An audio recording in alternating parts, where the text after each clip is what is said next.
السلام علیکم ورحمۃ اللہ تعالی وبرکاتہ۔ نحمده ونصلي ونسلم على رسوله الكريم اما بعد فاعوذ باللہ من الشیطان الرجیم بسم اللہ الرحمن الرحیم ان اللہ وملائکته یصلون علی النبی یا ایہا الذین آمنوا صلوا علیہ وسلموا تسلیما اللہم صل علی سیدنا ومولانا محمد معدن الجود والکرم وآلہ الکرام وابنہ الکریم وبارک وسلم صلاة وسلاما علیک یا رسول اللہ صلی اللہ تعالی علیہ وسلم۔ سورہ بقرہ آیت نمبر 265 کی تفسیر ہے۔ اللہ تبارک و تعالی ارشاد فرماتا ہے وَمَثَلُ الَّذِينَ يُنْفِقُونَ أَمْوَالَهُمُ ابْتِغَاءَ مَرْضَاتِ اللَّهِ وَتَثْبِيتًا مِّنْ أَنفُسِهِمْ كَمَثَلِ جَنَّةٍ بِرَبْوَةٍ أَصَابَهَا وَابِلٌ فَآتَتْ أُكُلَهَا ضِعْفَيْنِ فَإِن لَّمْ يُصِبْهَا وَابِلٌ فَطَلٌّ وَاللَّهُ بِمَا تَعْمَلُونَ بَصِيرٌ۔ اور جو لوگ اپنے مال اللہ کی خوشنودی چاہنے کے لیے اور اپنے دلوں کو ثابت قدم رکھنے کے لیے خرچ کرتے ہیں، ان کی مثال اس باغ کی سی ہے جو کسی اونچی زمین پر ہو اور اس پر زوردار بارش پڑی تو وہ باغ دگنا پھل لایا، پھر اگر زوردار بارش نہ پڑے تو ہلکی سی پھوار ہی کافی ہے اور اللہ تمہارے کام دیکھ رہا ہے۔ تو اس آیت کریمہ میں اللہ کی راہ میں مال خرچ کرنے والوں کی ایک اور مثال بیان کی جا رہی ہے، اور خاص طور پر وہ خرچ کرنے والے جو اللہ تبارک و تعالیٰ کی رضا حاصل کرنے کے لیے، اللہ کی خوشنودی حاصل کرنے کے لیے، یعنی خلوص و للہیت کے ساتھ اور حصول ثواب کی نیت سے جو مال خرچ کرتے ہیں اور ریاکاری یا دکھاوے کے طور پر خرچ نہیں کرتے، تو ان کی مثال بیان کی جا رہی ہے کہ ان کی مثال اس باغ کی طرح ہے جو اونچی جگہ پر ہو، اونچی زمین پر ہو، اور ظاہر سی بات جو جگہ اونچائی پر ہو وہاں بارش بھی اچھی ہوتی ہے اور وہاں وہ پھل بھی اچھے ہوتے ہیں، درخت اور سبزہ بھی اچھا اگتا ہے وہاں پر، تو اس درخت نے اور اس باغ نے 2 گنے پھل دیے، یعنی اس کو 2 گنا اجر ملے گا اللہ کی راہ میں جو اللہ کی رضا جوئی کے لیے خرچ کرتا ہے۔ اور اگر اس میں زوردار بارش نہ بھی پڑے تب بھی اس کے لیے شبنم کافی ہوتی ہے، وہ پھل دیتا ہے وہ درخت اور وہ باغ۔ تو اس کے بارے میں فرماتے ہیں کہ اس آیت میں ان لوگوں کی مثال بیان کی گئی ہے جو خالصتاً رضائے الہی کے حصول اور اپنے دلوں کو استقامت دینے کے لیے اخلاص کے ساتھ عمل کرتے ہیں، کہ جس طرح بلند خطے کی بہتر زمین کا باغ ہر حال میں خوب پھلتا ہے، خواہ بارش کم ہو یا زیادہ، ایسے ہی با اخلاص مومن کا صدقہ کم ہو یا زیادہ اللہ تبارک و تعالیٰ اس کو بڑھاتا ہے۔ یعنی خلوص کے ساتھ جو صدقہ دیا جاتا ہے، اگرچہ 1 ہی روپیہ پھر صدقہ کیوں نہ کیا جائے،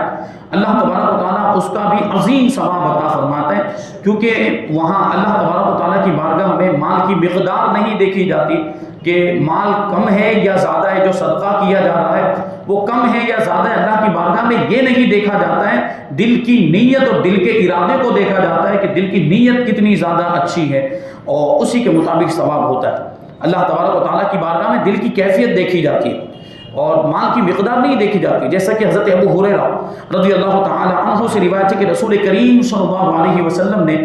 ارشاد فرمایا کہ اللہ تبارک و تعالیٰ تمہاری صورتوں اور تمہارے مالوں کو نہیں دیکھتا بلکہ تمہارے دلوں اور تمہارے عملوں کو دیکھتا ہے، یعنی تمہارا عمل کیسا ہے، صحیح طریقے سے عمل انجام پا رہا ہے کہ نہیں پا رہا، اور پھر اس میں آپ کی نیت کیسی، دل کو دیکھتا ہے کہ مطلب کیا، دل کا ارادہ،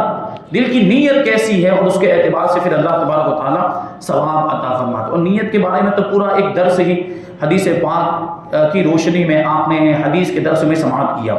تو نیت اچھی ہو تو پھر پھل بھی اچھا ملتا ہے۔ آگے آیت نمبر 266 اللہ تبارک و تعالیٰ ارشاد فرماتا ہے اَيَوَدُّ أَحَدُكُمْ أَن تَكُونَ لَهُ جَنَّةٌ مِّن نَخِيلٍ وَأَعْنَابٍ تجری من تحتها الانہار له فیہا من کل الثمرات واصابه الكبر وله ذریة ضعفاء فاصابها اعصار فیہ نار فاحترقت كذلك يبین اللہ لکم الآیات لعلکم تتفکرون۔ کیا تم میں کوئی یہ پسند کرے گا کہ اس کے پاس کھجور اور انگوروں کا ایک باغ ہو جس کے نیچے ندیاں بہتی ہوں، اس باغ کے نیچے نہریں بہتی ہوں، اور نیچے بہنے کا مطلب میں نے کیا بیان کیا تھا اس سے پہلے کہ ندی باغ کے نیچے ندی بہتی ہو، یہ باغ کے نیچے ندی کیسے بہ سکتی ہے، یہ کیسے ممکن؟ تو اس کا مطلب یہ ہے کہ وہ باغ اونچی جگہ پر ہو، باغ جو ہے وہ بلند جگہ پر ہو، اور اس کے بالکل بغل سے نیچے سے نشیبی علاقے میں سے وہ نہر بہتی ہو، تو اس کو کہا جاتا ہے کہ نیچے سے، یعنی بالکل اس سے متصل اور بالکل اس سے سٹ کر یہ نہر بہتی ہے، تو پھر وہ باغ کتنا زیادہ اور پھلتا پھولتا ہوگا، کیونکہ بغل ہی میں جس باغ کے بالکل پہلو میں اور بالکل متصل نہر ہو تو اس کو کہیں اور سے پانی لانے کی ضرورت نہیں پڑے گی، اگر بارش نہ بھی ہو تو وہ نہر کا پانی کافی ہوگا، وہ ندی کا پانی کافی ہوگا، وہ باغ ہمیشہ پھلتا پھولتا رہے گا، اور کبھی بھی وہ باغ کے جو درخت یا پودے وغیرہ وہ خشک نہیں ہوں گے، مرجھائیں گے نہیں، اور ندی کا پانی اس کو فائدہ پہنچاتا رہے گا۔ تو یہ ایسا باغ ہے، کسی کے پاس ایسا باغ ہو کھجوروں کا، انگوروں کا، جس کے نیچے ندیاں بہتی ہوں، اور اس کے لیے اس میں ہر قسم کے پھل ہوں اس باغ کے اندر، اور اسے بڑھاپا آ جائے، یعنی اس باغ والے کو، باغ کے مالک کو بڑھاپا آ جائے، اور حال یہ ہو کہ اس کی کمزور و ناتواں اولاد بھی ہو، کمزور و ناتواں بچی ہوں، مطلب یہ کہ بچے کمانے کے قابل نہیں ہیں، بچے اس لائق نہیں ہے کہ خود اپنا گزر بسر کا انتظام کر سکیں، پھر اس پر ایک بگولا آئے، یعنی اس کے باغ پر ایک بگولا آئے، بگولا کا مطلب کیا ہوتا ہے؟ وہ ہوا، وہ چکی کی طرح گھومتی ہوئی ہوا جو ہوتی ہے، جس کو کیا کہتے ہیں ہندی میں بونڈر کہا جاتا ہے، جو دھول مٹی گرد و غبار کو بھی اپنے ساتھ میں اڑاتی، وہ گھومتی ہوئی ہوا، اور پھر کیا ہوتا ہے کہ وہ طوفان کی شکل میں وہ کسی باغ پر آتی تو وہ باغ تباہ و برباد ہو جاتا ہے، اور اس کے درخت یہ پتے جھڑ جاتے ہیں، پھل گر جاتے ہیں، کھیتی برباد ہو جاتی ہے، یہ بونڈر والی جو ہوا اور یہ جو طوفان ہوتا ہے۔ تو فرمایا جا رہا ہے کہ پھر اس پر ایک بگولا آئے، یعنی یہ بونڈر آئے جس میں آگ بھی ہو، اور سارا باغ اس آگ کی وجہ سے جل جائے۔ اللہ تم سے اسی طرح اپنی آیتیں کھول کر بیان کرتا ہے تاکہ تم غور و فکر کرو، یعنی کیا مطلب ہوا کہ باغ تو تھا، انگور کا کھجور کا باغ تھا، اور بڑھاپا ساتھ میں، اور بڑھاپے میں آدمی کو زیادہ ایسے باغ وغیرہ کی ضرورت ہوتی ہے تاکہ زندگی گزارنے کا وہ ذریعہ بنے۔ دوسری طرف دیکھیں تو اس کی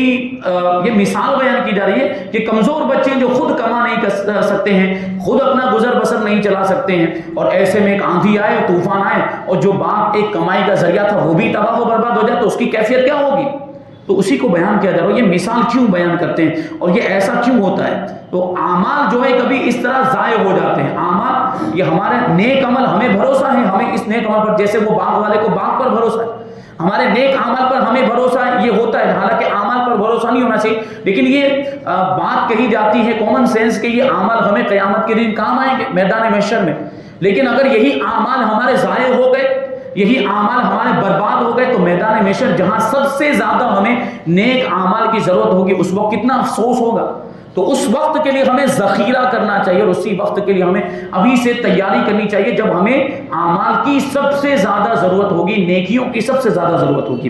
فرماتے ہیں کہ یہاں جو یہ ارشاد فرمایا کہ تم میں سے کوئی شخص یہ پسند کرے گا، مراد یہ ہے کہ کوئی یہ پسند نہیں کرے گا کہ اس کا باغ ہو اور وہ باغ اس طریقے سے تباہ و برباد ہو جائے، کون پسند کرے گا؟ کیونکہ یہ بات کسی عقل مند کے لیے قابل قبول نہیں کہ اس کا باغ ہو جس میں قسم قسم کے درخت ہوں، پھلوں سے وہ لگا ہوا ہو، وہ باغ فرحت انگیز اور دلکشا بھی ہو، یعنی اس کے اندر خوبصورتی بھی ہو، خوش نما بھی ہو، اتنا اچھا باغ ہو، نفع دینے والا بھی ہو اور عمدہ بھی ہو، اور آدمی اسے اپنے بڑھاپے کا سہارا سمجھتا ہو، جو انسان کی حاجت کا وقت ہوتا ہے، یعنی بڑھاپے کا جو وقت ہوتا ہے وہ ضرورت کا وقت ہوتا ہے، اور آدمی کمانے کے قابل نہیں دیتا بڑھاپے میں، اور اس بڑھاپے میں اس کے چھوٹے چھوٹے بچے ہوں جو خود کمانے کے قابل نہ ہو اور وہ خود پرورش کے محتاج ہو، یعنی خود ان کو ضرورت ہو کہ ان کے کھانے پینے کا کوئی دوسرا انتظام کرے۔ الغرض وہ وقت انتہائی شدید محتاجی کا ہوتا ہے، لیکن اس بڑھاپے اور حاجت کے وقت شدید قسم کی آندھی چلے جس میں بگولے ہوں اور ان بگولوں میں آگ ہو، اور وہ آگ اس آدمی کے مستقبل کے اس واحد سہارے یعنی فیوچر کے اس واحد سہارے یعنی باغ کو جلا کر راکھ کر دے، تو اس وقت اس آدمی کے رنج و غم، حسرت و یاس اور افسوس کا کیا عالم ہوگا، اس پر غور کرے۔ اللہ اکبر، یہی حال اس شخص کا ہے جس نے اعمال حسنہ تو کیے ہوں، یعنی نیک اعمال تو کیے ہوں مگر رضائے الہی کے لیے نہیں کیے، بلکہ ریاکاری کی غرض سے کیے، یعنی لوگوں کو دکھانے کے لیے نیکیاں کی۔ نمازیں تو پڑھی لیکن اس لیے پڑھی کہ لوگ اس کو بہت بڑا نمازی کہیں، حج تو کیا لیکن اس لیے کیا کہ لوگ اس کو حاجی کہیں، یعنی لوگوں کو دکھانے کے لیے سارے یہ نیک اعمال کیے، اور وہ اس گمان میں ہو کہ میرے پاس تو نیکیوں کا ذخیرہ ہے، میں نے تو بہت نمازیں پڑھی ہیں، میں نے تو کتنے حج کیے، کتنے عمرے کیے ہیں، کتنا خیرات کیا، صدقہ زکاتیں ادا کی ہیں، مگر جب شدت حاجت کا وقت یعنی قیامت کا دن آئے تو اللہ تبارک و تعالیٰ ان اعمال کو نامقبول کر دے، اور اس وقت اس کو کتنا رنج اور کتنی حسرت ہوگی، کتنا افسوس ہوگا کہ اس کے یہ سارے اعمال ضائع ہو جائیں، کیونکہ یہ سارے کام اس نے ریاکاری کے طور پر کیے تھے، دکھاوے کے طور پر، تو ان کا سارا ثواب برباد ہو جائے گا، ضائع ہو جائے گا، اور میدان محشر میں اس کے پاس اس کے نامہ اعمال میں نیک اعمال کے نام پر کچھ بھی نہیں ہوگا۔ اللہ تبارک و تعالیٰ یہ آیات اس لیے بیان فرماتا ہے تاکہ اے لوگوں تم غور و فکر کرو اور سمجھو کہ دنیا فانی ہے،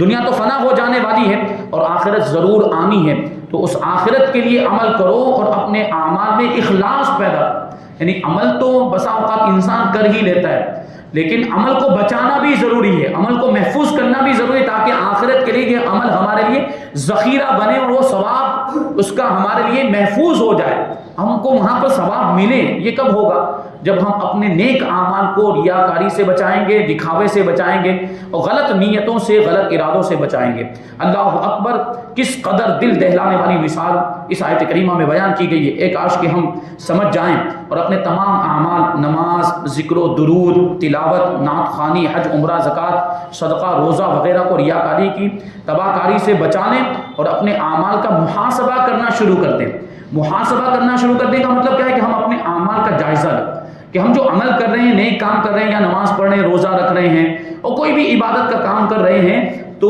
وہ کس لیے ہم کر رہے ہیں، ہم اس پر غور کریں۔ کیا ہم اللہ کی رضا حاصل کرنے کے لیے کر رہے ہیں، صرف اور صرف اللہ کی خوشنودی حاصل کرنے کے لیے کر رہے ہیں، اور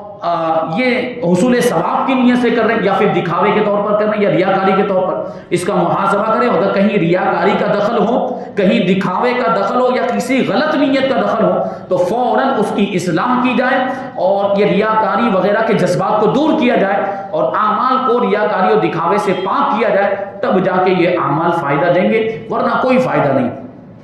آیت نمبر 267 اللہ تبارک و تعالیٰ فرماتا ہے، یا ایھا الذین آمنوا انفقوا من طیبات ما کسبتم ومما اخرجنا لکم من الارض ولا تیمموا الخبیث منہ تنفقون ولستم بآخذیہ الا ان تغمضوا فیہ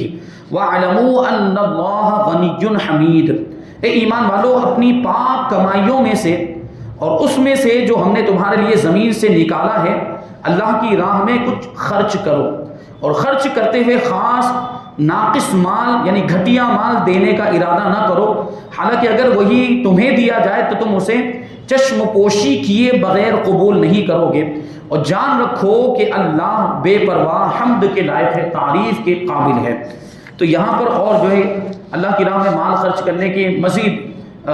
طریقے بتائے جا رہے ہیں کہ اور کیسے، کس انداز میں ہونا چاہیے مال خرچ کیا جائے۔ تو وہ مال کیسا ہونا چاہیے؟ گھٹیا قسم کا مال نہیں ہونا چاہیے۔ جیسے ہم لوگ دیکھتے ہیں کہ مال تجارت میں جہاں زکوٰۃ ادا کرنے کی باری آتی ہے تو مال تجارت میں ڈھونڈ ڈھونڈ کر لوگ ایسا مال نکالتے جو برسوں سے پڑا ہوا ہو، کام میں نہ آتا ہو، بک نہیں رہا ہے، کوئی خرید نہیں رہا، تو ایسا مال نکالا جاتا ہے اور اس کو زکوٰۃ کے طور پر ادا کرتا ہے۔ یا جو ہے کہ ایسا مال نکالتے جو نقصانی ہو، جس میں کوئی نقصان پیدا ہو گیا ہے، تو ایسا مال جو ہے زکوٰۃ کے طور پر دیتے ہیں۔ یہاں سوچنے جیسی بات کہ اللہ کی راہ میں دینے کی باری آتی ہے تو ایسا گھٹیا قسم کا مال دیتے ہیں۔ اللہ کی راہ میں جب خرچ کرنے کی باری آتی ہے تو ایسا نقصان والا، اور یہ کہہ لیجئے آپ کے کیا فرمایا گیا، اس کو ناقص اور ادھورا مال اللہ کی راہ میں خرچ کرتے ہیں۔ اور جب لینے کی باری آئے گی تو خوب اچھے قسم کا مال مانگیں گے، اچھی کوالٹی کا مانگیں گے، عمدہ قسم کا مال جو ہے کہ اس کا مطالبہ کریں گے۔ اور اس طرح کا مال اگر ان کو دیا جائے، یعنی یہ گھٹیا قسم کا مال اور ناقص مال ان کو دیا جائے، نقصانی مال اگر ان کو دیا جائے تو یہ خود قبول نہیں کریں گے۔ اور جب اللہ کی راہ میں دینے کی باری آتی تو یہ خیال نہیں آتا ان کو کہ ہمیں اچھا مال دینا چاہیے۔ تو یہی اس آیت کریمہ میں تعلیم دی جا رہی ہے کہ اللہ کی راہ میں خرچ کرو تو اچھا مال خرچ کرو۔ بعض لوگ صدقے میں خراب مال دیا کرتے تھے تو ان کے بارے میں یہ آیت کریمہ نازل ہوئی اور فرمایا گیا کہ اللہ تعالیٰ کی راہ میں اپنا کمایا ہوا پاکیزہ اور صاف ستھرا مال دیا کرو، نیز زمین کی پیداوار سے بھی راہ خدا میں خرچ کیا کرو، اور اللہ تبارک و تعالیٰ کی راہ میں ناقص یعنی نقصان والا، گھٹیا اور ردی مال نہ دیا کرو۔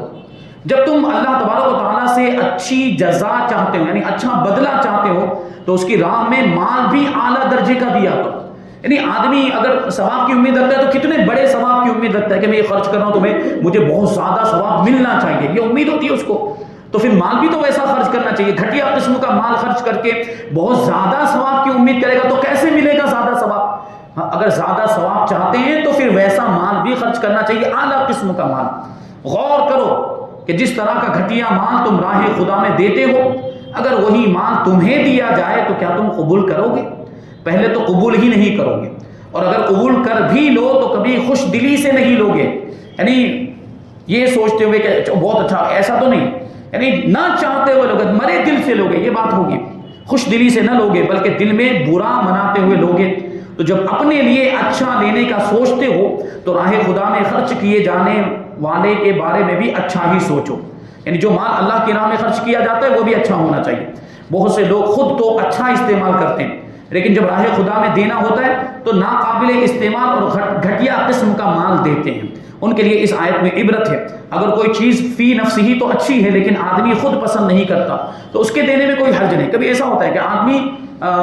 خود کوئی چیز پسند نہیں کرتا لیکن وہ فی نفسی اچھی ہے، وہ اس کے اعتبار سے دیکھیں، اس کی ذات کے اعتبار سے دیکھیں تو وہ اچھی ہوتی ہے اور لوگ بھی اس کو اچھا سمجھتے ہیں. بس یہ اپنے اعتبار سے اپنے مزاج کے مطابق اس کو پسند نہیں کرتا ہے تو اس کو راہ خدا میں خرچ کیا جا سکتا ہے، اس میں کوئی حرج نہیں. البتہ حرج وہاں ہے جہاں چیز اچھی نہ ہونے کی وجہ سے ناپسند ہو، یعنی خود ناپسند کر رہا ہے، اس وجہ سے ناپسند کر رہا ہے کہ وہ واقعی چیز اچھی نہیں ہے. تو اس آیت کریمہ سے کئی مسائل معلوم ہوئے. پہلا مسئلہ تو یہ معلوم ہوا کہ اس سے کمانے کی اجازت ثابت ہوتی ہے. کمانا چاہیے، کاروبار کرنا چاہیے، تجارت کرنا چاہیے اور محنت وغیرہ کر کے کمانا چاہیے، اس کی اجازت اس سے ثابت ہوتی ہے. اور دوسرا مسئلہ معلوم یہ ہوا کہ آیت میں نفلی اور فرض صدقات دونوں داخل ہو سکتے ہیں. یعنی ضروری جو واجب جو صدقات ہیں وہ بھی خرچ کیے جا سکتے ہیں اور ان کی بھی وہ بھی اس آیت کریمہ میں داخل ہیں، اور جو نفلی صدقات ہیں وہ بھی اس آیت کریمہ میں داخل ہیں. اور دونوں کے تعلق سے یہ فرمایا گیا کہ نفلی صدقات اور فرض صدقات میں بھی عمدہ قسم کا مال دینا چاہیے. تیسرے نمبر پر اپنی کمائی سے خیرات کرنا بہتر ہے کیونکہ فرمایا اپنی کمائیوں سے اللہ کی راہ میں خرچ کرو. اور چوتھے نمبر پر مال حلال سے خیرات کی جائے، اور مال حلال سے خیرات کریں گے تبھی ثواب ملے گا. حرام مال سے خیرات کریں گے تو وہاں تو ایمان جانے کا بھی اندیشہ ہے. جو حرام کاروبار کرتے ہیں، حرام کماتے ہیں، اللہ کی نافرمانی کرتے ہیں اور پھر اسی مال کو اللہ کی راہ میں خرچ کر کے سوچتے ہیں کہ ثواب ملے گا، تو یہ تو ظاہری طور پر اللہ تبارک و تعالیٰ کے ساتھ مذاق کرنا ہوا. تو اس میں ایمان جانے کا بھی اندیشہ ہے کیونکہ وہ مال جو حرام طریقے سے کمایا گیا اس میں ثواب کا تو سوال ہی نہیں کہ خرچ کریں گے اور ثواب ملے گا. تو ایسے لوگوں کو آپ دیکھیں گے بھی کہ اس طرح کی چیزوں میں بہت زیادہ بڑھ چڑھ کے حصہ بھی لیتے. 2 نمبر کا کاروبار کرنے والے دارو بیچتے، دارو بیچ کر شراب بیچ کر پیسہ حاصل کیا، وہی پیسہ پھر نیازوں میں دیں گے اور کیا سمجھتے ہیں اس سے ہمارے گناہ دھل جائیں. گناہ کیا دھلیں گے، یہاں ایمان کا خطرہ ہو جاتا ہے. ایسے لوگوں سے ہرگز جو نیازوں کا انتظام کرنے والے یا جو مسجد کے متولیان، جو مسجدوں کے ذمہ دار یا کسی دینی مدرسے کے ذمہ دار، اگر پتہ چل جائے کہ یہ دینے والا 2 نمبر کا پیسہ دے رہا ہے، یہ حرام مال دے رہا ہے، ہرگز اس کو قبول نہ کیا جائے، اس کے منہ پر مار دیا جائے تیرے پیسوں کی ہمیں ضرورت نہیں. تو ایسا مال آدمی کو خود بھی خرچ نہیں کرنا چاہیے صدقے کی نیت سے، بلکہ حرام کمانے کی اجازت ہی نہیں ہے، وہ حرام گناہ کبیرہ ہے. تو جو خرچ کیا جائے اللہ کی راہ میں تو مال حلال سے خرچ کیا جائے. اور 5واں مسئلہ یہ معلوم ہوا کہ سارا مال خرچ نہ کریں بلکہ کچھ اپنے خرچ کے لیے بھی، اپنی ضرورت کے لیے بھی رکھیں. جیسا کہ مما یعنی اس میں سے جو ہم نے تمہیں رزق دیا ہے اس میں سے خرچ کرو. تو اس میں سے خرچ کرو کا مطلب ہے کہ اس کو پورا مت خرچ کر دو، اس میں سے تھوڑا سا نکال کر خرچ کرو اور اپنی ضرورت کے لیے بھی بچا کر رکھو. اور 6 نمبر پر ہے کہ زمین کی پیداوار سے بھی راہ خدا میں دیا جائے، خواہ وہ غلے ہوں، اناج ہو یا پھل ہو، نیز پیداوار کم ہو یا زیادہ، بہر صورت اس کو دیا جائے اور خرچ کیا جائے. تو یہ مسائل اس سے معلوم ہوتے ہیں. آگے ایک اور آیت کریمہ ہم شامل کرتے ہیں، مختصر سی اس کی تفسیر ہے 268. اللہ تبارک و تعالیٰ ارشاد فرماتا ہے الشیطان یعیدکم الفقر ویأمرکم بالفحشاء واللہ یعیدکم مغفرۃ منہ وفضلا واللہ واسع علیم. شیطان تمہیں محتاجی کا اندیشہ دلاتا ہے، یعنی محتاجی سے ڈراتا ہے اور بے حیائی کا حکم دیتا ہے، اور اللہ تم سے اپنی طرف سے بخشش اور فضل یعنی مہربانی کا وعدہ فرماتا ہے، اور اللہ وسعت والا، علم والا ہے۔ تو یہاں پہ غور کرنے کی ضرورت ہے کہ شیطان یہ محتاجی سے ڈراتا ہے، محتاجی کا اندیشہ دلاتا ہے، اس کا کیا مطلب ہوا؟ فرماتے بغیر کسی دنیاوی مفاد کے رضائے الہی کے لیے خرچ کرنے کے فضائل بیان کرنے کے بعد اس راہ میں پیش آنے والے سب سے بڑے وسوسے کا یہاں پر بیان کیا جا رہا ہے کہ شیطان طرح طرح سے وسوسے ڈالتا ہے کہ اگر تم خرچ کرو گے، صدقہ دو گے تو خود فقیر اور نادار ہو جاؤ گے، یعنی تمہارا مال ختم ہو جائے گا۔ اگر صدقہ کرتے رہے، زکوٰۃ دیتے رہے اور لوگوں کی مدد کرتے رہے، خرچ کرتے رہے تو تم خود فقیر ہو جاؤ گے۔ یہ شیطان وسوسے ڈالتا ہے، لہٰذا خرچ نہ کرو۔ یہ شیطان کی بہت بڑی چال ہے کہ اللہ تبارک و تعالیٰ کی راہ میں خرچ کرتے وقت اس طرح کے وہ اندیشے ڈالتا ہے۔